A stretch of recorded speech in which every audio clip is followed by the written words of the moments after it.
Hello and welcome to another edition of East of Ethnia. Today I am not going to be talking to you about the Balkans. I'll be talking to you about things that are happening in the UK. And it's an event that's in the news, but it's something that I think we can understand and we can discuss in terms of experience from the places that I study, from other experiences that we have. So to give you a bit of background, this is a case involving a stabbing murder that occurred last year in the small city of Southampton. There's been criticism about the conduct of the police at this murder, especially failure to give care to the victim of the murder. Some of this critique might be justified.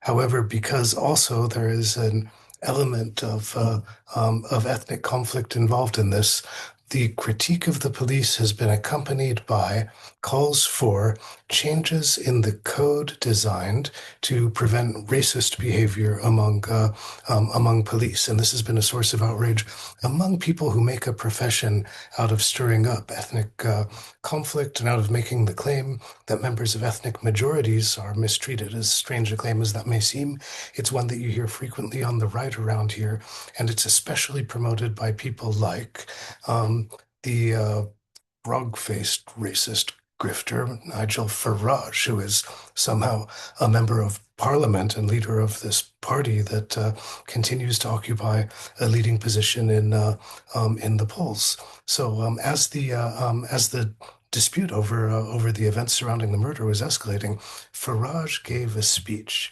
Now, I can't link you to a transcript of the speech. I haven't been able to find a transcript.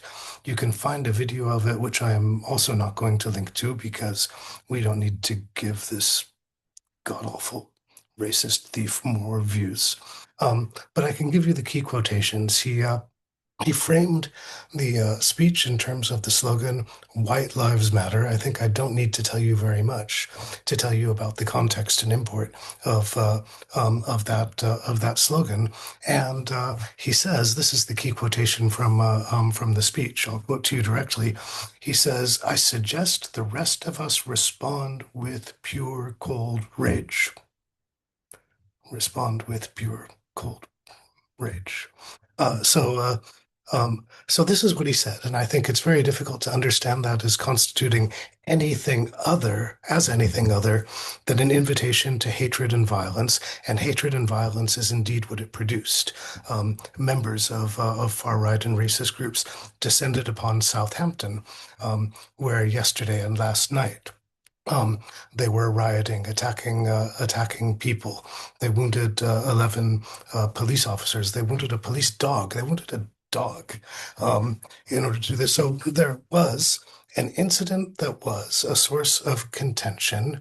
A prominent politician responded by making a call for racially and ethnically charged violence, which was responded to, and this fundamentally changes the situation. So why do I address this to you coming from the position that I come from? As somebody studying most of the time the politics and the sociology of the Balkans, um, well, it's because if you look back at the history of these sorts of events, we have seen similar patterns. I mean, first of all, patterns in which there is a group of people. In this case, the group of people is members of immigrant communities who are identified as the othered group that can be called to responsibility for all that is wrong with the world and turned into objects of hatred and violence, an insinuation that the members of this group enjoy some kind of particular privilege that the rest of the population does not. And in some cases, we have seen this turn into large-scale violence. The example that people like to raise repeatedly is the burning of the Reichstag in Germany in 1933, which created the pretext for the passing of a lot of laws and initiation of a lot of practices that ended in the genocides of the Second World War period. You saw similar events in the escalation of violence and state repression by Serbia against Albanians after the massacre in Partizan in 1987, when a soldier wanting to resist the government, Aziz Kalmendi, opened fire on a group of other soldiers. You have seen this repeatedly, which incidents of violence, some of which are real and some of which are imaginary, um, are instrumentalized, are used to bring on violence of a much larger scale directed against members of groups. And we can talk about this in terms of racism. We can also talk about it in terms of fascism. I'll put a link in the text that accompanies this video to a text from 1995 by Umberto Eco, where he tries to identify the patterns that are common to all fascist movements, what he calls ur-fascism. And among them, he's got several of them, but he identifies the cult of tradition, which in many cases proposes an imaginary ethnic basis. He proposes the fear of difference as a core organizing principle of fascist movements, and the appeal to frustration, the belief that other groups are privileged and that people should feel outraged by that. And when we put these things together, I think you can recognize it in the violence that was encouraged by a politician in Southampton. You can recognize it in some of the moves that you see with the takeover and consolidation of violent power by a right-wing government in the United States. You can see it in the development of violence and the way that it developed in the places that I've spent most of my life studying in Southeast Europe. And that's why, I mean, for years we've identified, we have repeated, we've sometimes made fun of the phrase when you look at something horrible happening and unspeakable happening somewhere else, we say it can't happen here. Let me tell you something.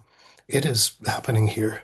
And it is not only happening here, but important institutions, the media, the parliament, the home office are playing along and playing into it and amplifying it in ways that would have been unimaginable a few short years ago. So if we know that this is happening, can we prevent it from spreading? Can we fight it? I don't have the answer to that. I wish I did. Let's say that the answer is maybe, but here's what we can do. We can recognize it. We can point it out. We can be aware of its consequences when we see it. And I think that this is really our obligation.